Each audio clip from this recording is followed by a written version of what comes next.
Hi everyone, welcome back to channel. इस video में हम बात करने वाले हैं आपके तुक्का स्ट्रैटेजी के बारे में।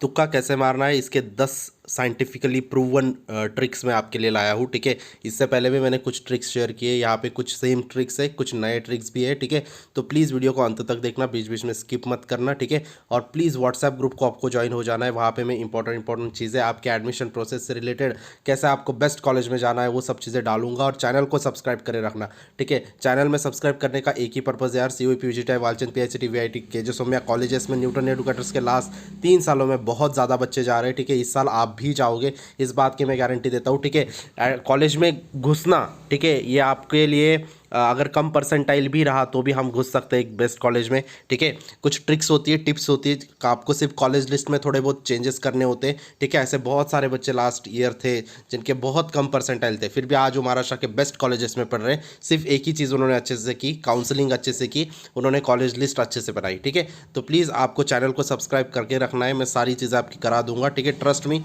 आप भी एक बेस्ट कॉलेज में जाओगे। तो पहला क्वेश्चन आता है हमारे दिमाग में कि क्या सबको तुक्का मारना चाहिए। हाँ, सबको तुक्का मारना है क्योंकि MST CET में निगेटिव मार्किंग नहीं होता, तो आप सबको तुक्का मारना है इस एग्जाम में। ठीक है, आपके 2 क्वेश्चन बच गए तो भी तुक्का मारो, आपके 50 क्वेश्चन बच गए तो भी वो 50 क्वेश्चन तुक्का मार के आने आपको। ठीक है, चलो, तो आगे बढ़ने से पहले एक इंपॉर्टेंट चीज़ सुन लो। ठीक है, MST CET में आपके सिर्फ बुक से क्वेश्चन नहीं आते। ठीक है, कर्नाटका CET के क्वेश्चंस उठा लेती है MST CET, वेब JEE के उठा लेती है, PYQs उठा लेती है, बोर्ड्स के PYQs उठा लेती है, JEE के सिंपल क्वेश्चंस उठा लेते हैं। ठीक है, सब जगह से CET क्वेश्चंस उठा के चीज़ें कॉपी करके अपने पेपर में डालता है। ठीक है, तो आपको इन सब पेपर्स को भी देखना होता है। ये सारे पेपर्स आपको कहाँ पे मिलेंगे? मॉक टेस्ट में इन सब पेपर्स के मैंने क्वेश्चन डाल दिए। ठीक है, तो प्लीज़ एक बार डिस्क्रिप्शन चेक कर लेना, वहाँ पे मैंने मॉक टेस्ट की लिंक डाली है। पहली तुक्का स्ट्रेटेजी देखते हैं। ठीक है, जहाँ पे आपको नन ऑफ दिस ऑप्शन दिखे उसकी राइट होने की प्रोबेबिलिटी सिर्फ 16% होती है। ठीक है, तो आपको नन ऑफ दिस जहाँ पे भी ऑप्शन दिखे वो मार्क नहीं करना है। ठीक है, उससे बच के रहना है आपको। ठीक है, नेक्स्ट क्वेश्चन, नेक्स्ट स्ट्रैटेजी जो है आपकी ऑल ऑफ द अबो अगर रहा तो ऑल ऑफ द अबो की राइट होने की प्रोबेबिलिटी 32% होती है। ठीक है, जो कि बहुत ज़्यादा प्रोबेबिलिटी है। ठीक है, तो ऑल ऑफ द अबो जहाँ पे भी रहा वो आपको मार्क करना है, उसकी प्रोबेबिलिटी राइट होने की ज़्यादा होती है। एक्चुअली में कितनी होनी चाहिए? 25 25 25 25। ठीक है, लेकिन ऑल ऑफ द अबो जहाँ पे दिखा उसकी राइट होने की प्रोबेबिलिटी आपकी 32% होती है, तो आपको ऑल ऑफ द अबो को ज़्यादा प्रायोरिटी देनी है। नेक्स्ट जो स्ट्रैटेजी है वो बी ऑप्शन को 32% प्रोबेबिलिटी होती है। ठीक है, अभी आप बोलोगे जहाँ भैया यहाँ पे हमें, जहाँ पे ऑल ऑफ द अबो भी है और बी ऑप्शन भी है, तो हम कौन सा मार्क करें? अगर आपको लग रहा है, आप कॉन्फिडेंट हो बी हो ही नहीं सकता, तो आपको ऑल ऑफ द अबो करना है। ठीक है, और अगर आप कॉन्फिडेंट हो ऑल ऑफ द अबो हो ही नहीं सकता, तो आपको बी मार्क करना है। ठीक है, यहाँ पे आपको थोड़ा सा दिमाग लगाना है खुद से क्वेश्चन के आंसर्स को परखने में। ठीक है, चलो, नेक्स्ट है आपका सी ऑप्शन की राइट होने की प्रोबेबिलिटी होती है 29%। एक्चुअली में होनी कितनी चाहिए? 25 25 25। ठीक है, अगर बी ऑप्शन आपको पता है कि ये आंसर तो हो ही नहीं सकता क्योंकि आपने थोड़ा बहुत पढ़ा है। ठीक है, अगर क्वेश्चन में पूछा गया है 2 - 2, ठीक है, तो आपको पता है 0 1 2 3 तो हो ही नहीं सकता, 0 ही आंसर है उसका। अगर आपको 0 आंसर नहीं पता है, ठीक है, 1 2 3 4 कुछ भी है, आपको ये पता है कि 1 2 3 4 तो हो ही नहीं सकता, तो आप बी ऑप्शन काट दोगे। यहाँ पे आप ऑप्शन किसके लिए जाओगे? सी ऑप्शन के लिए जाओगे। मतलब बी के बाद जो सबसे ज़्यादा प्रोबेबिलिटी होती है वो सी की होती है। ठीक है, चलो, ये हो गया हमारा 3 स्ट्रैटेजी हो गई। चौथी स्ट्रैटेजी देखते हैं, सी ऑप्शन है, हमने सी ऑप्शन का भी देख लिया।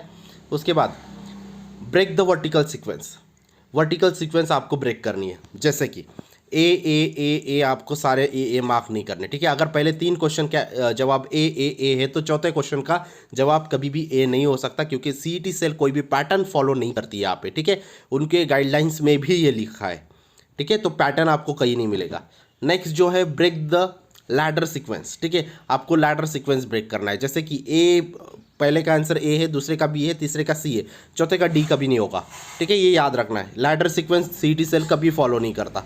ओके, चलो next, elimination by dimensional analysis. कुछ रह नहीं गया ना? ठीक है, चलो, इलिमिनेशन बाय डायमेंशनल एनालिसिस मतलब यहाँ पे आपको MLT रूल यूज़ करना होता है। जैसे कि क्वेश्चन में आपको पूछा वर्क डन कितना है, तो वर्क डन आप कैसे निकालोगे? सारे ऑप्शन एक बार चेक करो, MLT चेक कर लो सारे ऑप्शन का कि वर्क डन का MLT क्या है। ठीक है, तो उसके हिसाब से आप कर सकते हो।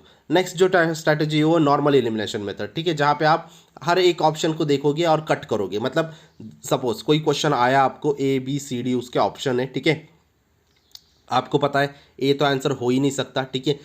और D all of the above नहीं है, ठीक है। तो बचे कितने, बी सी डी में बचा 3 आपके लिए ऑप्शन बचे, तो आप उसमें किसको मार्क करोगे, बी को मार्क करोगे, ठीक है। और अब डी अगर ऑल ऑफ द अबो आ गया तो आप किसको मार्क करोगे, डी को मार्क करोगे, ओके।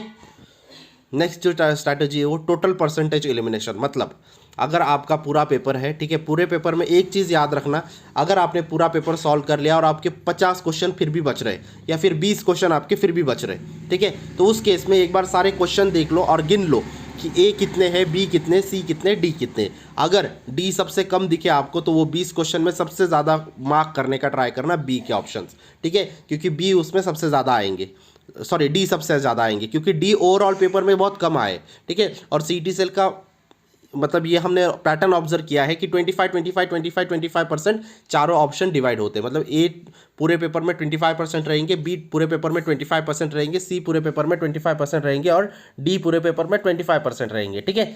तो अगर पूरे पेपर में आपने देख लिया कि ए तो बहुत सारे हो गए, बी बहुत सारे हो गए, सी बहुत सारे, और डी आपको देखिए सिर्फ 5-6 डी हुए, तो आपके जो बचे क्वेश्चंस होते हैं उनमें आपको डी मार्क करना है, ठीक है। तो यही सारी आपकी तुक्का स्ट्रैटेजी थी, 10 तुक्का स्ट्रैटेजी मैंने आपको बताई, ठीक है। और चैनल को ज़रूर सब्सक्राइब करना है, महाराष्ट्र के हर एक बच्चे को एक बेस्ट कॉलेज में एडमिशन दिलाना है, ठीक है। तो उसमें आपकी हेल्प चाहिए, हम बहुत ज़्यादा ट्रिक्स है हमारे पास बेस्ट कॉलेज में एडमिशन लेने के, आपके साथ सारी ट्रिक्स में शेयर करूँगा। प्लीज़ चैनल को बने रहना, मतलब सब्सक्राइब करे रहना, ठीक है। और व्हाट्सएप ग्रुप में ज्वाइन हो जाना, वहाँ पे आपको बहुत अच्छी अच्छी चीज़ें दिखेगी, ठीक है। आपको वहाँ पे सारे कॉलेजेस की लिस्ट, कट ऑफ वगैरह सब वही मिलने वाला है, ठीक है। तो मिलता हूँ मैं आपको नेक्स्ट वीडियो में, तब तक के लिए see ya bye, take care, thank you.